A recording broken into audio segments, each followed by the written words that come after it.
Hoje o papo é itinerância em família. São famílias que escolhem sair de casa e conhecer o mundo juntos. A Clara vai falar um pouco sobre o que é a família itinerante. A família é minha família itinerante. E agora, tchau.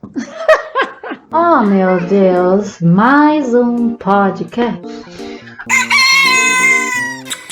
O Pio da Jeripoca. Atenção! Opiniologista Carlos Biagioli. Corintiano roxo, historiador de informação, palhaço, ator, escritor, videomaker, pai e avô em potencial.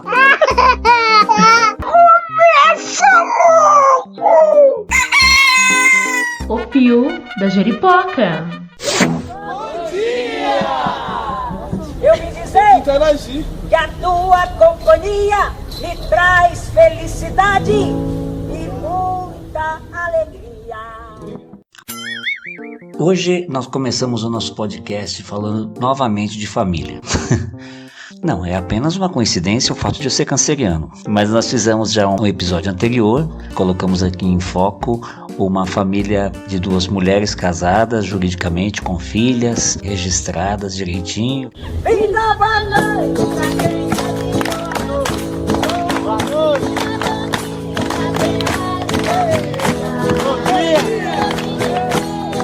Então nós convidamos duas famílias muito legais. Uma delas é essa família que eu acabei de falar, né? Essa família que agora nesse momento se encontra na Patagônia por conta da pandemia, né? Mas circula pela América Latina apresentando contações de história. E uma outra família do México. Essa família é muito legal a história dela porque saíram do México numa espécie de uma Kombi que eles batizaram como La Cucaracha e atravessaram toda a América Central, América do Sul.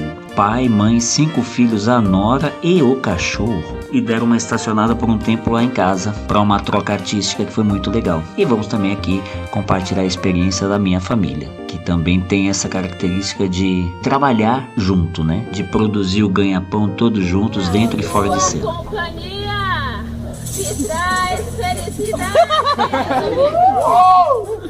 e muita alegria. Boa noite, meu povo! Bom, gente, há muitos e muitos anos atrás eu assisti um filme do Héctor Scola, A Volta do Capitão Tornado ou A Volta do Capitão Fracassi. Esse é um filme que vocês encontram facilmente hoje em dia. Ele conta a história de uma trupe itinerante já na época da Renascença ali, singrando pelo interior da Europa. Então ele mostra como que se dava a vida fora de cena, né? A vida toda voltada à cena, né? Ao preparo da cena, no caso a comédia dell'arte, fala das relações, dos sonhos que moviam essas pessoas, né? A esse tipo de vida, né? De modo de vida.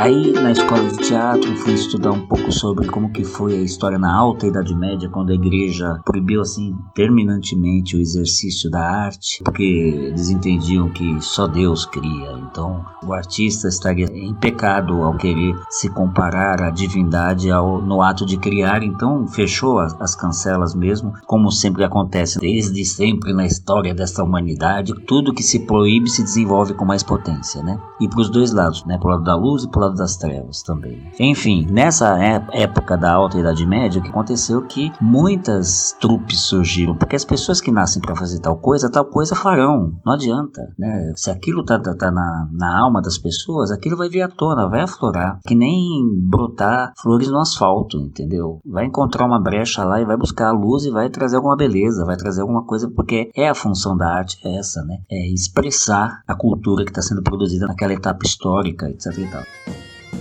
Essas trupes, elas, para fugir, né, do controle da igreja, elas se enfiavam para dentro da velha Europa e iam apresentar clandestinamente nos vilarejos e tudo mais. E isso era uma itinerância que não tinha fim. E elas também funcionavam uma coisa muito interessante. Os feudos, eles ficavam distantes uns dos outros. Então essas trupes, elas traziam as novidades e elas faziam esse zigue-zague de informações, né, nessa época. Isso era uma coisa muito legal. Também foi muito potencializada pelas trupes de mambembes e saltimbancos medievais. Então Então, quando eu assisti esse filme do Héctor Escola, nossa, pirei. O filme é muito bonito. Ele retrata muito bem o que movia essas pessoas para itinerância, né? E aí passou-se o tempo, também há muito tempo atrás, no programa Jô Soares 11h30, eu assisti aquela família cearense, Carroça de Mamulengos, existe até hoje, vocês deem um Google aí, vocês vão ver o trabalho deles, é maravilhoso. É o pai, a mãe e uma penca enorme de filhos, ainda uns pequenininhos ali correndo ali na frente do palco do Jô e tal. Aquilo me entrou com uma... Sabe, falei, meu Deus do céu. Aquilo me encantou demais. Falei, nossa, uma família. Imagina só, todo mundo fazendo coisas juntos. Que legal seria, né, se eu conseguisse ter uma coisa dessa. Aí passou o tempo, eu e a Cileia, a gente se conheceu no fazer, né? Nós somos palhaços por profissão. Atenção! Porque o palhaço, não sei se vocês sabem, é uma profissão, né? Regulamentada pelo Ministério do Trabalho, tudo certo. Como uma profissão como a sua, tá me ouvindo? É uma profissão como outra qualquer, né? É um ofício. Ficou bem claro agora? Nós já estávamos na carreira, eu fui dar um curso a convite de um amigo, com maquiagem infantil e tal, e tinha 2 alunas só, e uma delas era a Cileia. Ele tinha pedido para desenhar alguma coisa. Uma desenha traços retos, tchá, tchá, tchá, e a outra desenha em curvas. E aliás, olha que mãos bonitas. E hoje é a minha esposa, nós estamos juntos há 25 anos, hein? Temos 4 filhos e tudo mais. E agora, a culpada disso tudo. A rainha da emboscada. Aquela que me fisgou no anzol. Cutícula da minha unha. Gengiva da minha dentadura. Vamos receber a Tadofa Brochasca. Uau!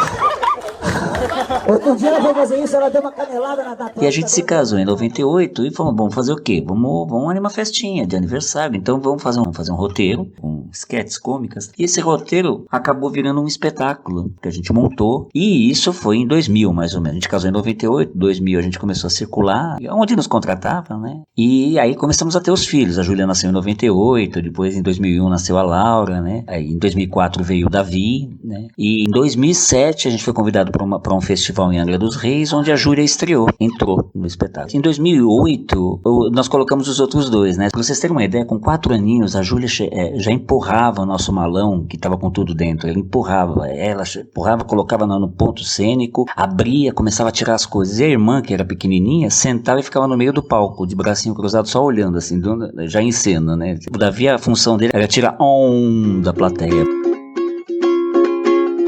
Aí assim nasceu a nossa história familiar. Hoje esse espetáculo, vejam só, já está na 2ª geração, porque são os filhos que assumiram o controle agora, né? O Davi acabou se desenvolvendo bastante na parte técnica, né? E a Júlia, sempre muito ligada à produção, até hoje foi a única que fez 2 cursos de teatro, né? E hoje a Laura está super voltada à questão da gestão, né? Ela que produz, ela que faz os projetos, ela que escreve, ela que organiza tudo isso e tudo mais. E hoje nós temos a 4ª, né? Pequenininha, temporão, que é a Clara, que já tem números que ela faz dentro do show junto com a mãe.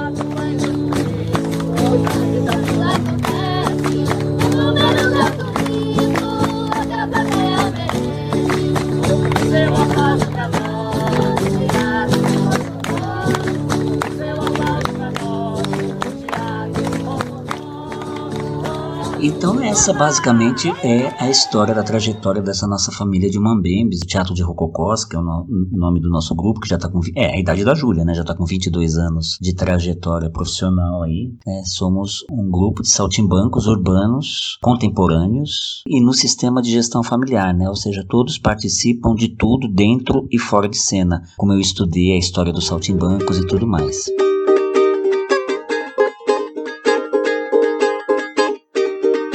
E agora eu quero abrir aqui um espaço para que a Cileia fale também, né, Cileia? Ah, que bom que alguém abre espaço para a mulher falar. Nossa, como você é generoso. Hashtag chupa. O machismo é estrutural, né? Bom, eu e o Carlos, a gente se casou em 98. A gente já trabalhava juntos em outra companhia. Falou assim, vamos montar uma companhia nossa, já que a gente quer casar e a gente vai se organizando pra gente poder trabalhar juntos. Casei com 19 anos, né? Eu fiz 20 no mês seguinte e já tava grávida da Júlia, da nossa primeira filha. Eu sempre gostei muito de criança, a gente é palhaço, né? Então, eu tinha 17 anos, eu dava aula de teatro na ação comunitária do Brasil. Então essa relação do universo infantil e da criança já ser inserida, né, junto conosco nas atividades, porque o que acontece na maioria das vezes na sociedade é que a criança ela é separada, ela não é inclusa nas características delas, na função dela. A itinerância não foi só quando a gente viajou e fez a turnê pelo Nordeste. A itinerância era no dia a dia, porque a criança tinha que ir para o ensaio, a criança tinha que ir para todo lugar. Porque assim, não existe escolinha de noite, o ensaio era à noite. O mundo não é pensado para as pessoas que atuam de maneira diferente, né? E que vivem de maneira diferente. Então, a gente teve primeiro a Júlia, parir em casa, né? Tudo isso acho que fortaleceu e uniu muito a nossa família, né? E a gente no início, a gente estava também muito envolvido com mais eventos, né? Com perna de pau, com palhaço. E depois a gente retoma para coisa do teatro de rua. Então nasce a Laura, aí o Davi veio, filho de Gil. Eita, Lelê! E a Clara veio no 38. Quase na casa dos 40, né? Bom, Muito legal. E ó, agora a gente faz uma pausinha na nossa história para abrir espaço aqui para uma outra história dentro desse mesmo assunto. Vamos lá?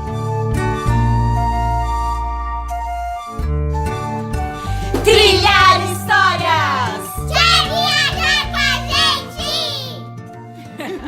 Estamos aqui mais uma vez conversando com a Juliana e com a Priscila. E aí, meninas, como é que é essa história de trabalhar junto com as filhas juntas e tudo mais? É que trabalhar, mesmo quando a gente não tinha uma vida itinerante, a gente já tinha uma vida que elas faziam parte 100%. Elas já acabavam indo com a gente em apresentações, elas estavam no palco, aliás, recém-nascidas, tem foto delas, a gente montando cenário e elas no bebê conforto.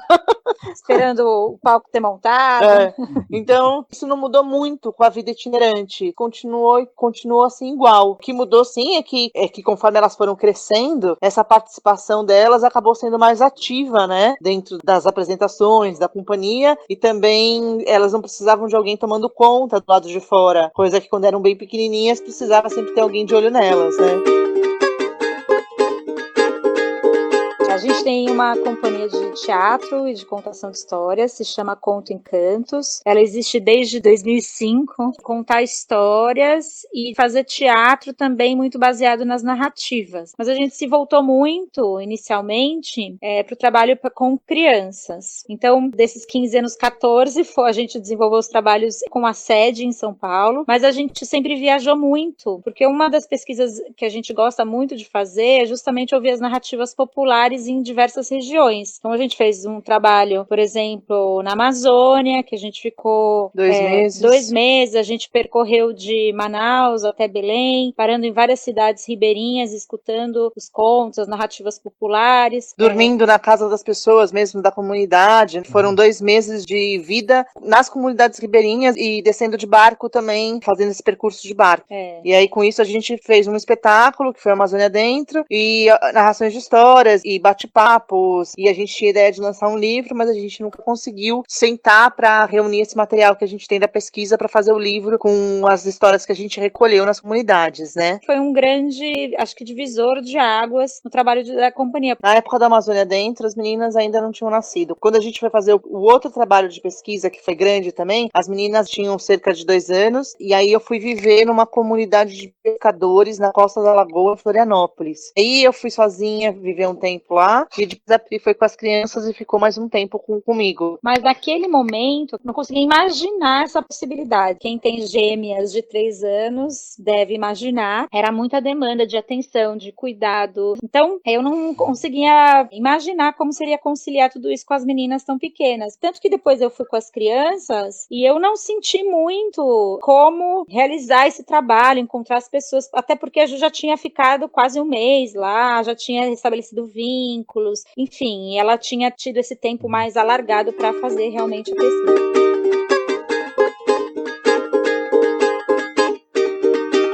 Fala um pouco pra gente como que hoje em dia se dá essa itinerância. Então, a gente não tem essa experiência prévia. Tudo isso aconteceu mesmo porque a gente gostava muito de viajar e o nosso trabalho da companhia também foi muito vinculado a essas viagens e essas pesquisas, né? Então, pouco a pouco, a gente começou a participar de festivais internacionais de contadores de histórias. Tudo isso gerou a vontade de continuar viajando, de fazer disso um mergulho mais, né? Nesse processo de itinerância, de viver trabalhando em itinerância e não ter uma sede fixa, esse lugar de São Paulo que era a nossa casa, a nossa sede. Eu sempre sonhei em ter um trailer, sempre fiquei pesquisando como que seria uma casinha rodante. Foi uma coisa que eu sempre tive meio como meta, em algum momento da minha vida, viver essa relação com o mundo, sem fronteiras. E as pesquisas de histórias em comunidades, de ir lá direto na fonte, a gente tinha na companhia e esse desejo, tipo, foi ficando cada vez mais forte de aumentar, né, da gente conseguir chegar em mais lugares. Aí a história da nossa vida nômade, a companhia chama Conto em Separado Cantos, contar em lugares. A nossa ideia sempre foi de itinerância,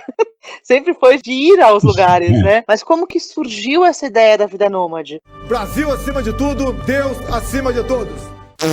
O nosso mundo desmoronou, não foi só perceber que um candidato fascista estava ganhando poder ali e ia para um segundo turno, mas perceber que muitas pessoas que estavam à nossa volta estavam apoiando esse candidato. Isso é o que mais dói, né? Essa foi a puxada de tapete, na verdade. E aí a gente começou a entrar num lugar depressivo mesmo. A gente escutava notícias no rádio, começava a chorar sem parar, comecei a ter um princípio de síndrome do pânico, a Pri estava super infeliz também, e a gente parou e falou assim, peraí, olha, somos artistas, a gente tem uma família que a gente escolheu ter, a gente tem 2 filhas, a gente não pode entrar nesse buraco aí. O que a gente gostaria de fazer e nunca fez, por insegurança, por medo? Quais são os nossos sonhos? Entre no meu carro, você vai me conhecer, vai me conhecer.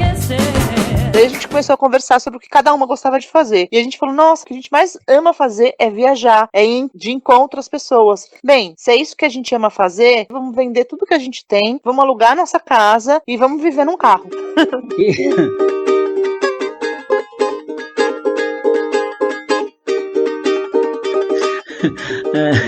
Bom, agora dando mais um pit stop aqui na história da Ju e da Pri, vamos retornar um pouquinho aqui à história do Teatro de Rococós, da minha família com a Cileia. A Cileia fechou uma edição de Retiro de Palhaço, que é uma imersão que a gente faz desde 2004, né? E ela fechou no Ceará.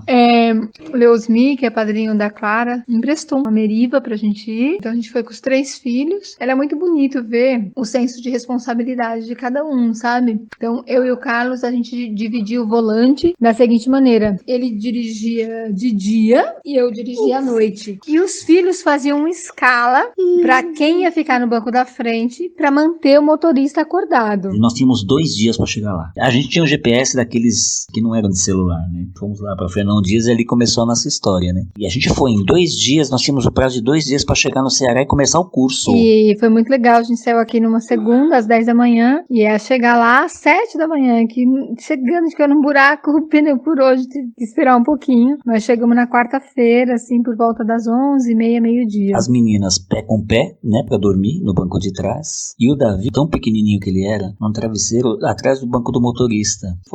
Fizemos essa viagem 2 dias, chegamos lá e começamos o curso. Muito, muito, muito legal, né? A gente estava fazendo 14 anos de casamento e um momento muito especial para mim, né, é quando a gente passou na casa da minha família, né, que mora toda em Pernambuco. Uma coisa que eu acredito é que a educação se dá pelo exemplo.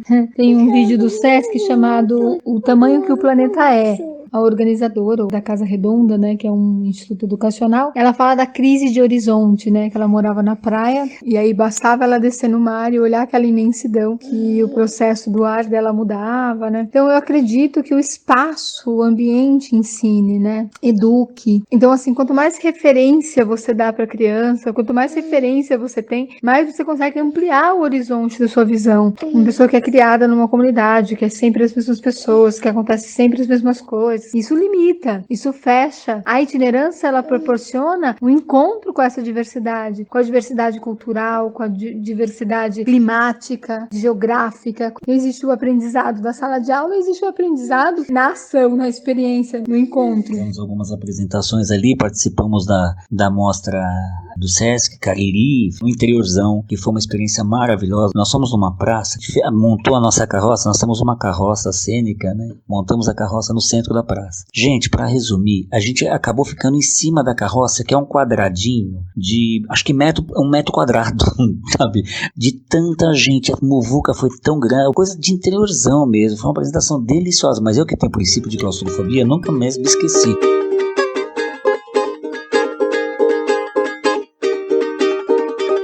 Onde as coisas não acontecem é que a coisa é bacana mesmo. A resposta do povo é muito grande, é muito acolhedora. E foi assim, né, nessas 4 cidades, a gente ficou lá um tempo, lá no Ceará, e começou a retornar. E foram 7.500 quilômetros. Eu sinto uma força muito grande, assim, nessa família nordestina, essa diversidade mesmo. Eu encontrei uma das minhas tias morando num lugar sem energia elétrica, com fogão a lenha, e isso me traz um banzo, né, uma saudade de uma coisa que eu nem sei o que é, assim, me dá um conforto no coração, e poder levar meus filhos, né, a gente ganha tão pouco e tão mal, que possivelmente, se não fosse um trabalho itinerante, dificilmente eu conseguiria viajar, passeio com todos para conhecer a minha família, né, dificilmente. Foi muito especial, muito bonito. Em Juazeiro a gente fez o Retiro de Palhaço, que é o nosso legado, assim, pedagógico. A gente, em Fortaleza, apresentou o espetáculo que a gente faz em família, e a gente foi descendo. Em Aracaju também a gente trouxe o espetáculo. Foi muito bonito, muito forte, muito intenso, e conhecer esses lugares diferentes, entender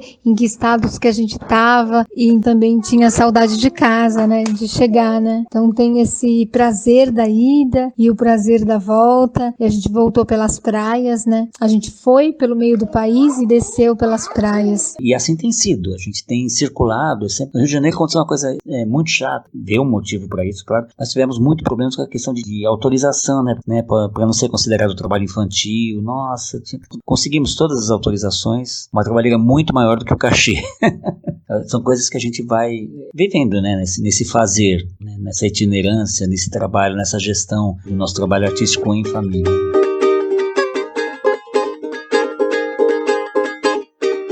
Muito bem, hoje o nosso episódio está Internationation. E agora nós vamos dar um pulo no México para conhecer uma história muito interessante. Eu conheci quando eles passavam por São Paulo, por intermédio de um conhecido em comum, vieram para nossa casa em Parelheiros. Eu fingia que falava espanhol, eles fingiam que falava português, e nós fingíamos que estávamos nos entendendo, e convivemos assim por 2 meses, antes que eles retomassem a viagem de volta a México. E vejam só vocês, esta família conseguiu fazer isto dentro de uma espécie de uma Kombi, que eles batizaram como La Cucaracha. E lá estavam mamã, papá, 5 filhos, uma nora e um cachorro. E estavam correndo, fazendo arte nas ruas, nas calles e conhecendo todos os países. Olá, Yalu, olá, Diego, como estão? Oi, Carlos, um prazer para nós voltar a escutar sua voz. Nossa família muito feliz de haver podido compartilhar com vocês esta viagem maravilhosa, viagem que durou 3 anos por Centroamérica, Suramérica. É o Brasil um lugar paraíso, um lugar belíssimo. Sua família, lembramos muito de vocês, ficamos muito contentes, intercâmbio de ideias, aprendizagem, estar em Parelheiros para nós foi uma maravilha. Foi uma coisa linda para as 2 famílias, não? Sempre tivemos o hábito de receber, de hospedar. Nossa casa sempre foi um lugar de refazimento, de descanso, de troca de cultura, de conversa. Isso é uma coisa que todo mundo deveria fazer, né? Entender que a casa da gente fica muito mais alegre quando está com outras formas de ver a vida e tudo mais. Mas como que tudo aconteceu? Como tudo nasceu? Então, a ideia da viagem foi principalmente um sonho de meus pais. Durante 30 anos, mais ou menos, viajaram pelo México, mas eles sempre tiveram a intenção de viajar pela América Latina. E foi hasta 30 anos depois que esse sonho conseguiu realizar. Um sonho que traz todo muita experiência e sobretudo em la troca, não? Troca de aprendizagem. De aprendizagem. Porque sua família, por exemplo, ensinou muito a nós, que agora mesmo a gente está fazendo, recebendo a família, recebendo artistas de intercâmbio. Ha sido uma enseñanza muito grata. Isso, e os preparativos para a viagem começaram 5 anos antes, ainda faltava dinheiro para fazer a viagem, então nós começamos a vender tudo que a gente tinha na casa. Isso. E pouco a pouquinho nós conseguimos comprar a cucaracha. Sim, a gente viajou, a gente dormiu, a gente também comia, dormia, fazia tudo. Tudo. A Kombi era nossa casa. Isso. 16 países. Sim. Pero hay una cosa impressionante. Walter, papá de família mexicana, dirigia sozinho. E eu achei isso impressionante. É muito cansativo todo este percurso de vir e de voltar. Como que era a vida em la estrada, como eram as relações. Sabemos que a convivência dentro de um ambiente pequeno é um desafio, não? Como que era que se organizava a família dentro da cucaracha?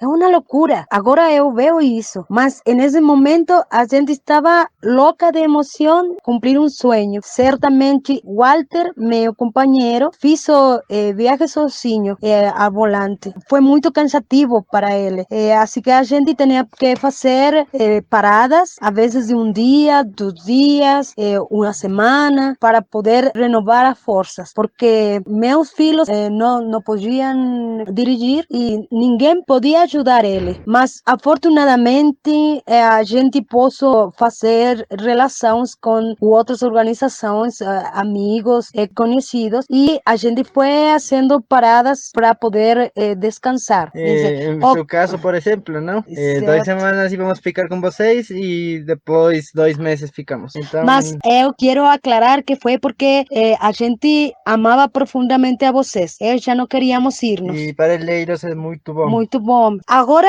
com esta situação de Covid-19, onde a gente tem que fazer quarentena, nossa família tem muita experiência. Inês, certo? Ficava muitos dias em quarentena, na Kombi,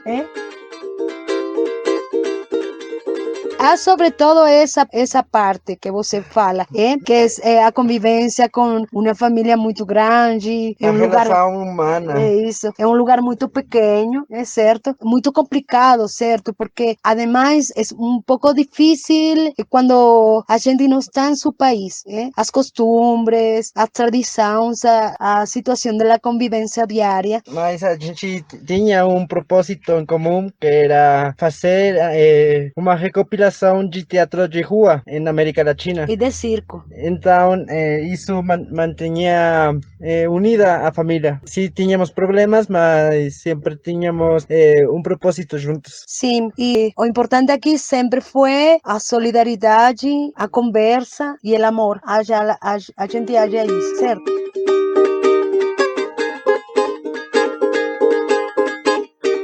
Em linhas gerais, qual foi o percurso? Principalmente, quais foram as dificuldades enfrentadas para continuar a viagem? Creio que o sustento, não? Como que se fazia essa produção para conseguir ir adelante? Sim, a gente fazia oficinas de teatro, de circo, fazia troca de conhecimento. Também fazia rodos na rua e malabares na sinaleira. A gente fazia de tudo um pouquinho que tivesse a ver com a arte.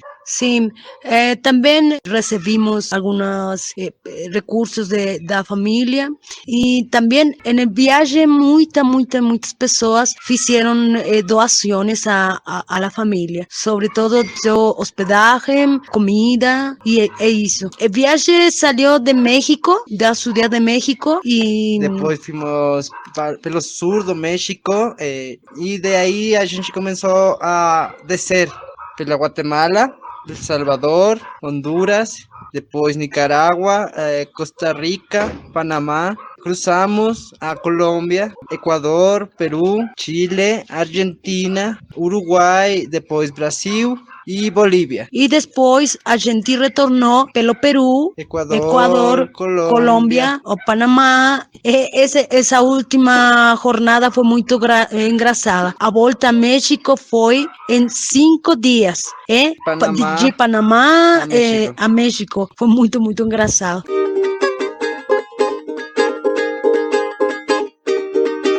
Cileia, e aí, como é que você vê essa questão toda que a gente vem conversando da itinerância? O nosso horizonte, a nossa formação, a nossa educação, a nossa consciência, ela muda, né? A cada fruta nova que a gente conhece, a cada folha nova que a gente conhece, a cada comida nova que a gente come, a cada pessoa, né? Nossa história, então a cada familiar que a gente conhece, então cada pessoa da família que eu consegui apresentar para os meus filhos, né? Minha família lá de Pernambuco, eu não conhecia os meus filhos, né? Nenhum deles.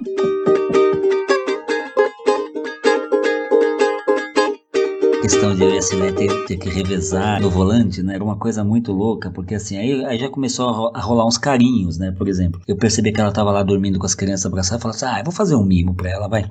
Eu vou dirigir esses 700 quilômetros aqui, eu faço 700 quilômetros, sabe? Como se fosse ir na padaria, sabe?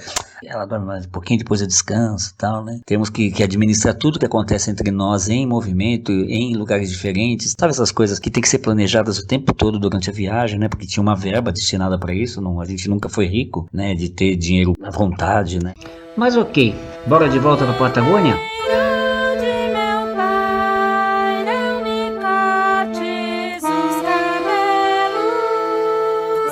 E as gêmeas, essas meninas lindas, foram entrando na história de que forma? Foram entrando naturalmente dentro do projeto do Trilhar Histórias, principalmente. Primeiro, a gente tem um canal no YouTube que a gente conta desde o momento em que a gente decidiu fazer esse projeto, essa vida nômade, até hoje em dia. Foi nesse canal que eu fui buscar essa música maravilhosa que abriu esse bloco, tocada na sanfona pela Pri. Então a gente é um canal que uma vez por semana eu coloco vídeos mostrando a nossa vida nômade, né? Que mistura o trabalho e a família. Aí as meninas, elas resolveram criar um canal delas, elas queriam mostrar para outras crianças, principalmente nesse momento em que tá todo mundo em suas casas, que em todo lugar era possível brincar. Então elas criaram um projeto que chama Todo Lugar Dá Pra Brincar, onde elas criam ou ensinam brincadeiras que elas gostam de fazer para outras crianças. E fora isso, nas narrações de histórias, já faz algum tempo que eu comecei a convidar elas para contarem algumas histórias comigo em cena. Elas não têm que estar em cena sempre, só se elas quiserem. Que legal. E onde vocês estão nesse momento? A gente passou no Uruguai e agora a gente está na Argentina. A gente está na Patagônia. O nosso projeto é sair do Brasil, passar por Uruguai, Argentina e daí começar a subir. A gente ia até Ushuaia e daí depois ia começar a subir, passar por todos os países até chegar no México. E para isso a gente tinha alguns contatos, tanto de festivais como de narradores de histórias, que a gente já ia participar, igual no Peru, de alguns festivais no México, não ia ser um festival, mas ia ser uma programação aqui em Neuquén, na Argentina. A gente ia passando pelos lugares e oferecendo nossos trabalhos em bibliotecas também, fora os festivais, e oferecendo para esses narradores, para os contatos que eles tinham de escola, tudo mais, para a gente se apresentando. A gente veio para essa localidade por conta de uma apresentação também, e aí, um dia antes da apresentação, foi fechado tudo, fecharam todos os hotéis, os campings, os restaurantes. Peraí, agora o que a gente vai fazer? E a gente entrou em contato com uma família que recebia viajantes e pra gente ficar uns 2, 3 dias na casa deles e depois a gente se organizar e seguir viagem. A gente estava num outro povoado, e nesse povoado, como ele era muito pequeno, eles fecharam antes. E aí a gente veio para essa outra cidade, que na verdade é um bairro de uma cidade, é um bairro um pouco mais rural dessa cidade que é Porto Madryn, e a gente ia passar também só 2 dias. Na minha cabeça, isso só tinha acontecido lá naquele povoadinho, não ia acontecer em todos os lugares, enfim, né? No terceiro dia que a gente estava na casa dessa família, o presidente deu uma declaração aqui na Argentina, declarando uma quarentena absoluta, e a gente falou, puxa, e agora? A gente não tem para onde ir, seria uma loucura voltar para o Brasil, porque seriam 5 dias de estrada, com todas as cidades fechadas, ou seja, você não consegue entrar em nenhuma cidade para nada que você necessite, e tem umas regras bem rígidas aqui, e a gente falou, puxa, o ideal seria a gente ficar, e essa família falou, fiquem aqui até acabar a quarentena. 3 meses a gente ficou na casa dessa família. Aí a gente dormia no nosso carro e usava a sala, né, tinha um ambiente comum, a cozinha, e eles deixaram a gente usar o banheiro deles também, né? Só que a temperatura começou a despencar. Então a gente ia dormir, quando a gente acordava, a gente tem uma barraca em cima do carro, né? A gente dorme em cima do carro. Ah, que legal. É uma Kombi. A gente equipou lá a parte de baixo com armário, cozinha, geladeira, essas coisas, e em cima a gente tem uma barraca. A gente pode dormir dentro também, mas daí é tipo lata de sardinha. Sim. E a gente estava acordando de manhã com a barraca, a parte interna da barraca, inteira congelada. Como se a gente não tem condições, estrutura de saúde pra gente ficar desse jeito. Então a gente buscou uma casa para alugar aqui em Porto Madryn, na mesma região que a gente estava, que a gente já tinha feito amizade e tudo mais, pelos próximos 2 meses. Legal.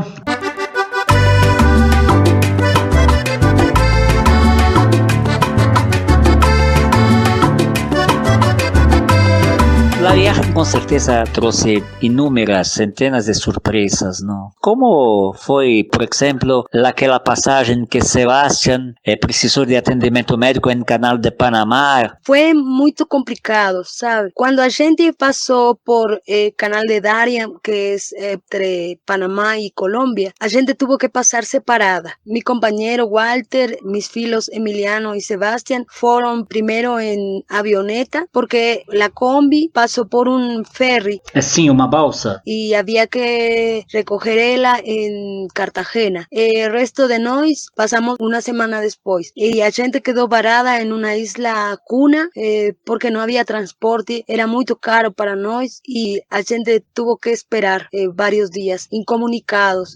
Entonces, después ya logramos finalmente pasar toda una aventura para llegar hasta Capurganá, que es la isla de Colombia, para sellar nuestros pasaportes, y después tomar otra lancha para hacer el viaje hasta Turbo, y de ahí ya en transporte público. Esta parte del continente tiene esa división de agua, son 8 kilómetros de agua que dividen Panamá de Colombia, y todo ese viaje se hace en lancha. Cuando la gente llegó hasta el Totumo, que era la parte de Colombia en Antioquia, que teníamos que encontrarnos todos. Mi filo Sebastián, él tenía 4 años, se puso muy mal, y después él fue al hospital y ahí el médico detectó que él tenía asma, y fue muy difícil para nosotros.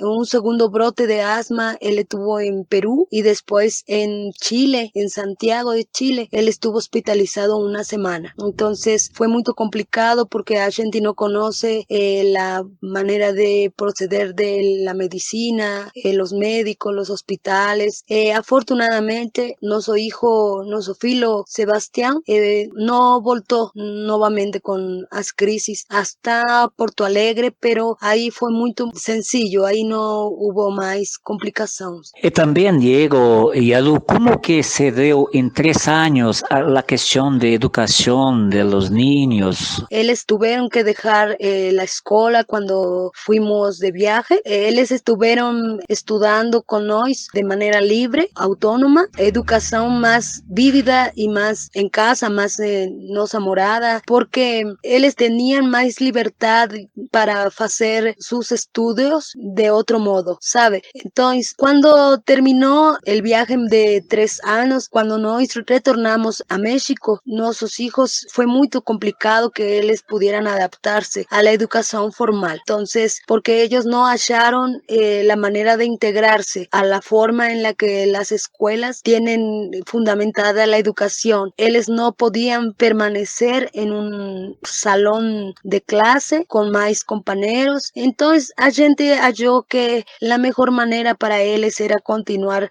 haciendo su educación de manera libre, sin regresar a la escuela, es de manera autodidacta y descolarizada, ¿sabe? Ahora ellos y nuestros hijos pequeños, nuestros filhos pequeños, también están estudiando homeschool, es la escuela en casa, mas es muy importante comentar que se complementa esa educación con oficinas libres de fotografía, de cine, de circo, de teatro, de danza, de música, para que ellos tengan contacto con otros meninos de su edad y puedan sociabilizar. Esa ha sido nuestra experiencia y ha funcionado muy bom. Uau! Cileia? Conscientemente, depois, o fato de ter levado meus filhos nessa itinerância cotidiana foi uma escolha? Não, a priori não é uma escolha. Mas a observação do legado disso, de como ela respeita as pessoas, o que ela acaba conhecendo, a formação, a informação, o horizonte, a amplidão de olhar, a conexão, né, que a gente escolheu foi esse mesmo, de conhecer novas pessoas, conhecer novos lugares, conhecer novas culturas. Então a gente sempre procura mesmo estar junto, apresentar o mundo para as crianças real. E é claro que sempre buscando acolher e protegê-las nos seus desejos, qual o momento que você pode fazer sua vontade, qual o momento que você tem que esperar um pouco para poder fazer sua vontade. Então de ensiná-las mesmo esses momentos de idas e de vindas e de podes e não podes. Eu quero lembrar que aqui em casa, nosso sistema familiar sempre foi bastante horizontalizado e na base da nossa convivência, da nossa prática familiar, sempre esteve, na medida do possível, a visão de matriarcado, né? Essa casa é uma casa de mulheres. Eu e o Davi benditos somos entre as mulheres aqui, né? E isso é muito bom, né? E essa horizontalidade, ela sempre esteve muito estimulada. E isso vem muito dessa forma da gente colocar os filhos no mundo, né? Em contato com o mundo. Eu me lembro que quando a gente casou, Cileia deixou claro uma vontade que ela tinha muito grande de fazer com que as crianças convivessem em famílias que não fossem a avó, a tia, sabe, o amigo próximo, que fossem famílias que a gente curtisse, mas que não fossem tão próximas, para que pudessem as realidades ser as mais diferentes possíveis, né? E isso acaba se reverberando nessa história toda que nós estamos conversando aqui hoje, né? E principalmente nessa questão que eu insisto, da capacidade que a gente acabou desenvolvendo nos filhos de desenvolver o pensamento crítico. Né? Eu gosto muito de me lembrar uma vez, a minha filha Laura, ela encantada com uma tira, um cartoon da Mafalda, ela me mostrou assim, bateram na porta da Mafalda, um homem bate na porta da Mafalda, ela abre e ele fala, por favor, eu quero falar com o chefe da casa. Aí ela responde, não temos chefes, aqui somos uma cooperativa. Essa é a nossa família, ela é uma cooperativa, em todos os sentidos, inclusive no que toca ao trabalho, né? Então vamos voltar agora lá na Patagônia para conversar mais um pouquinho com a Ju e com a Pri sobre essa experiência delas. Tirando a questão do ganha-pão, quais são os grandes tesouros colhidos em família nessa itinerância? Com certeza é a convivência, é poder acompanhar de perto o desenvolvimento, é estar junto mesmo, é o encontro. E eu acredito também que esse 1 ano de estrada ficou muito claro o quanto às vezes você está numa casa, numa rotina, às vezes você não dá valor para os momentos que são passageiros, né? A gente tá todo mundo aqui nessa terra de passagem. E eu acho que a viagem e a itinerância deixam isso tudo muito mais amplificado. Então você tem mais noção de que você tem que fazer as escolhas e aproveitar aquele momento que ele vai passar. Daqui a pouco você não vai estar mais ali, daqui a pouco as crianças vão crescer, daqui a pouco tudo isso é passageiro, né? Esse é o grande tesouro, com certeza.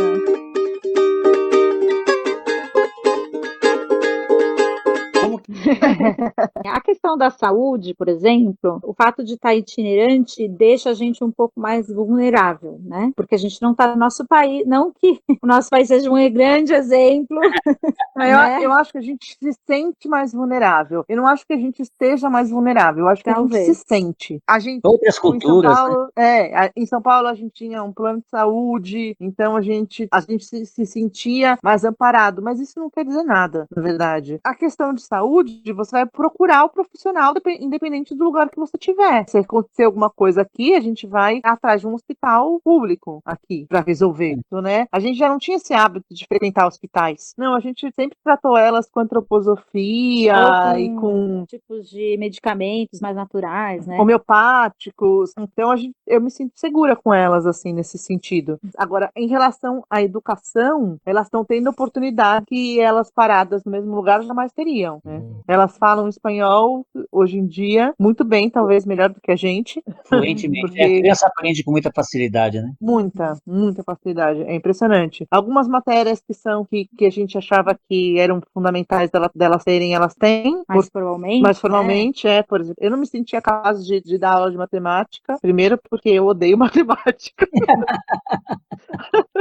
E a Pri também não quis dar aula de matemática para ela. Ia fazer um desserviço. Não. Enfim, aí a gente encontrou uma professora de matemática particular.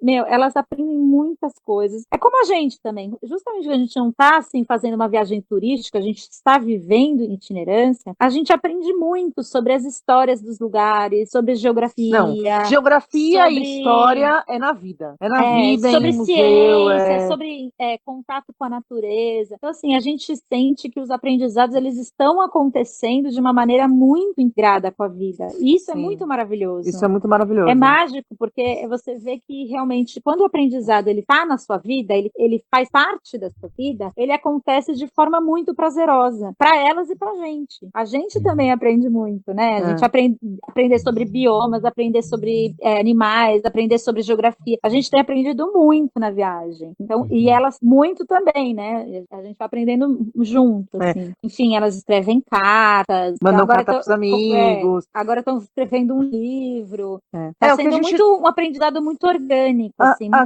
gente, antes de viajar, a gente já era adepta do unschoolers, né? Que é essa maneira de aprendizado que você não necessita de uma escola e não tem um padrão, assim, tipo, agora você vai aprender matemática desse jeito, agora você vai aprender português desse jeito. Não, você já aprende mais integrado com a vida, né? E de acordo com o projeto. Então, a gente sempre fez com elas projetos, né? Então, projetos, mãe, quero conhecer tal coisa. Beleza, vamos fazer um projeto em cima disso. E em cima disso, elas tinham que escrever, tinham que ler, tem que pesquisar, a gente vai em biblioteca, a gente vai encontrar profissionais que trabalhem com aquilo especificamente e entrevistar eles. Então, a gente já tinha esse tipo de educação com elas, né? Tá interessada por insetos? Beleza, vamos no Museu do Inseto em São Paulo e vamos conversar com os biólogos. E aí vamos entender o que é isso daqui. E aí a gente ia entendendo tanto que elas encontram um bicho-pau na natureza, elas sabem se é fêmea ou se é macho, sabe? E aí a Luna falou assim, mamãe, por que você tá falando ele? É ela? Como assim é ela, filha? Não, é ela porque assim, as asas e não sei o que lá, não sei o que lá. Sabia tudo sobre que agora onde a gente tá tem as baleias, então, enfim.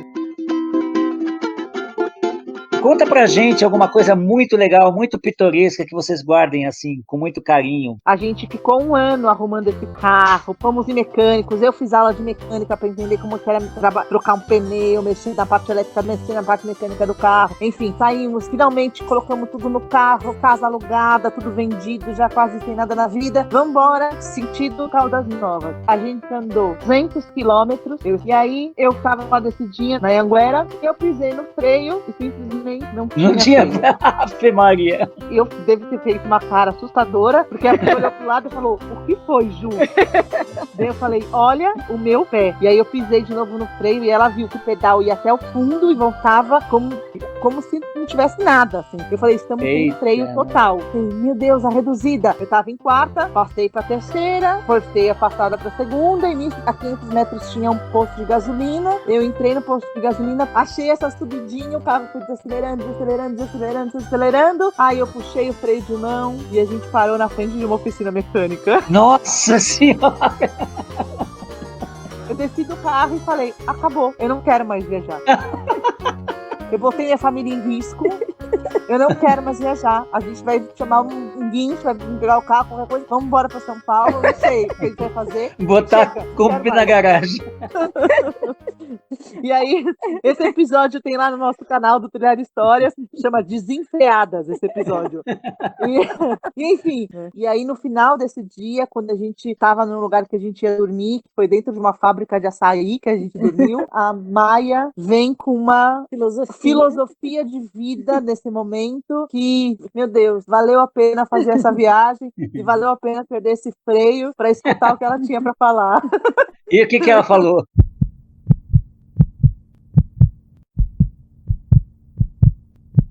Ah, tem que assistir lá no canal. Que legal.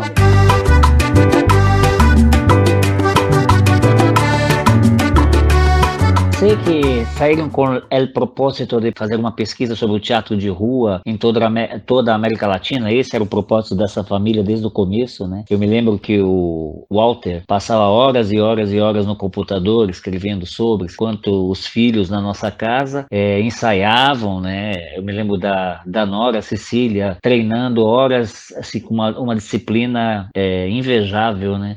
Ela fazia números incríveis com bambolês, né? Pero o que esta viagem trouxe para ustedes de percepção? O que liga o pueblo de América Latina? O que descobriram de bonito nesta viagem que podem compartilhar com nós de percepções, de problemas, desta diversidade de culturas que a América Latina apresenta, pero que ao mesmo tempo tem algo em comum? O que descobriram neste sentido? Bom, agora mesmo Walter, que é meu companheiro, ele está fazendo agora um livro sobre teatro callejero. Ele tem já 2 anos fazendo esta recopilação de experiências, conhecimentos, informação que fomos recopilando no caminho. A gente aprendeu muito desta experiência, porque, sabe, são muitas organizações, muitas agrupações que têm muito interesse sobre o teatro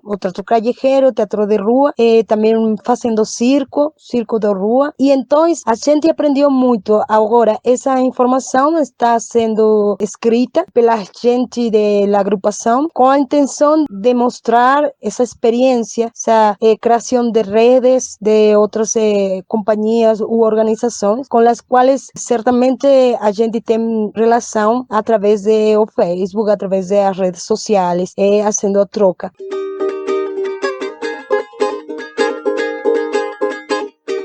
No caminho a gente descobriu essa humanidade, a gente conheceu a solidariedade, o amor, conheceu a necessidade dessa conversa entre gente de outras culturas. Aprendimos costumes, tradições, também intentamos compartilhar nossos conhecimentos com a gente com a que convivimos nesta viagem. Vimos que o mundo é muito grande, mas ele também é muito pequenininho e que não estamos sozinhos no caminho de teatro de rua. Há muitas pessoas pesquisando, muitas pessoas trabalhando para que a arte de rua seja reconhecido como arte milenário. Sim, e agora mesmo neste caminho que a gente tem, descobrimos que há redes, que há laços. Um artista nunca está sozinho, um artista nunca é pobre. Há muita riqueza neste conhecimento, nesta troca de saberes. Agora temos trabalho de oficinas de circo social para niños e para crianças, e também a gente faz festival internacional de circo. O projeto iniciou quando a gente retornou a casa, não? Em 2017 a gente fez o primeiro festival. Agora este ano a gente vai fazer o 3º festival de circo internacional, Festival Internacional de Circo para o Barrio, e também a gente faz encontros de circo social e pedagógico. a gente fica muito feliz de haver tomado a iniciativa de realizar essa viagem, porque a viagem ensina muito mais que os livros, não? Salimos de nossa zona de conforto e então agora mesmo a gente tem muito complacida de poder fazer esta lembrança desta viagem. Yo soy, yo soy, yo soy. Soy de agua, playa, cielo, casa.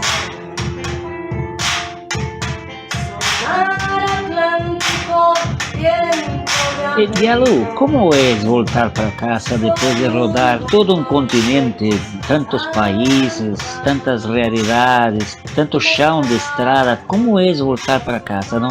¿Cuántos kilómetros fueron rodados de punta a punta? Es una sensación muy complicada, muy extraña, ¿sabe? Fueron más de 43,000 kilómetros de ida y vuelta. Esa necesidad de voltar a casa con los suyos, voltar a sus costumbres, extrañar la comida de uno, la comunidad, del barrio, voltar. Esa pregunta hicimos antes de retornar. ¿Cómo a gente iba a sentir? Porque a gente sentía sentimientos encontrados, ¿sabe? Entre querer regresar y no. A gente pensaba que todavía estaba viajando cuando estaba en casa, ¿no?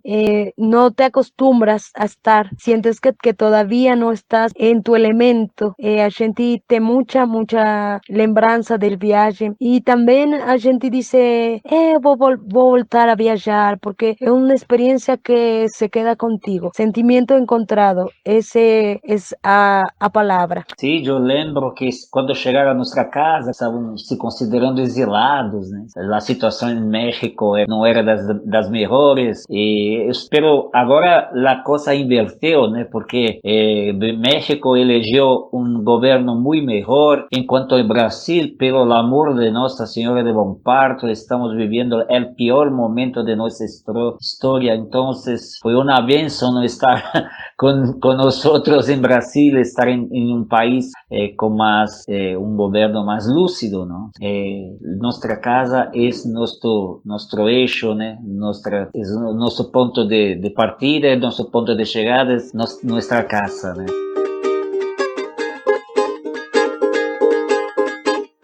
Eu tô em casa. Ah, ótima resposta. Pra mim é isso. A gente sempre tem as nossas diferencinhas, né? Eu sinto saudade do povo brasileiro. Pra mim, cada vez fica mais claro, assim, que exatamente daquele jeito, morar na cidade, daquele jeito, viver daquele jeito, pra mim não faz mais sentido também. Bacana. É muito gostoso bater papo com vocês, porque vocês se completam muito bem nas histórias contadas e tudo mais. Então, mais uma vez, muito deveras, bastante obrigado por essa confiança, essa oportunidade de estar compartilhando as histórias de vocês com a gente. Legal. Muito obrigado. Obrigada. Até a próxima e estamos aí, estamos juntos. Beleza. Tá bom. Obrigada, beijão. Tchau, obrigada tchau. pela oportunidade. E Alu, Diego, eu agradeço muito, mas muito mesmo. Para nós uma grande alegria ter compartilhado um pouquinho, né, desta história com vocês. Então, muitas graças. Muito obrigado, Carlos. Sim. Muito obrigado, Carlos. Muito bem, para encerrar esse episódio de hoje, para mim muito emocionante, agradecer a presença de todos, agradecer a sua presença que nos acompanha aqui no nosso canal, Pio da Jeripoca, muito obrigado. É importante para a gente que você compartilhe e também, se o coração desejar, contribuir financeiramente, é só entrar em contato com a gente, o nosso e-mail está aí na descrição do episódio, tá bom? Então, para agradecer aqui a minha esposa, companheira de 25 anos, eu prefiro fazer isso em forma de música.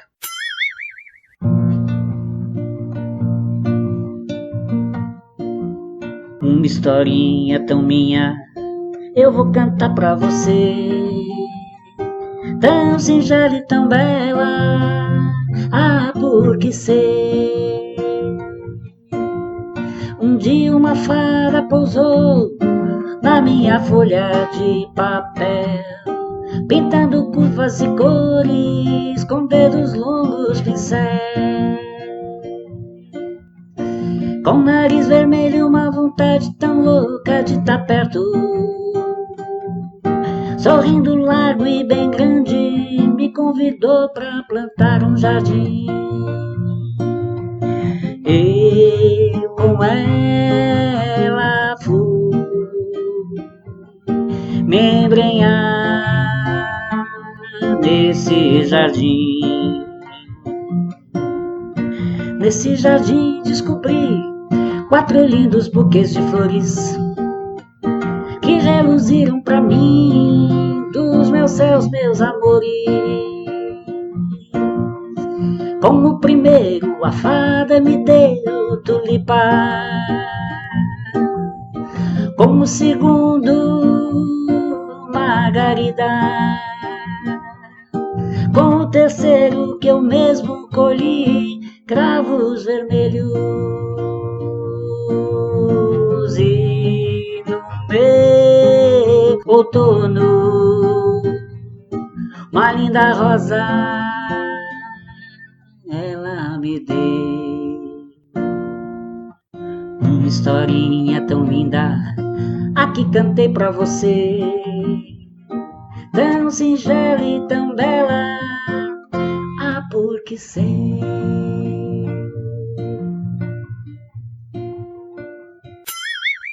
Como eu sempre digo, meu povo, Saravá, She Shalom, Salam Aleikum, Namastê, Shanti Evoé, Allahu Akbar, Optcha. Até a próxima, se Deus quiser. Semana que vem tem mais. #fui. O Fio da Jeripoca.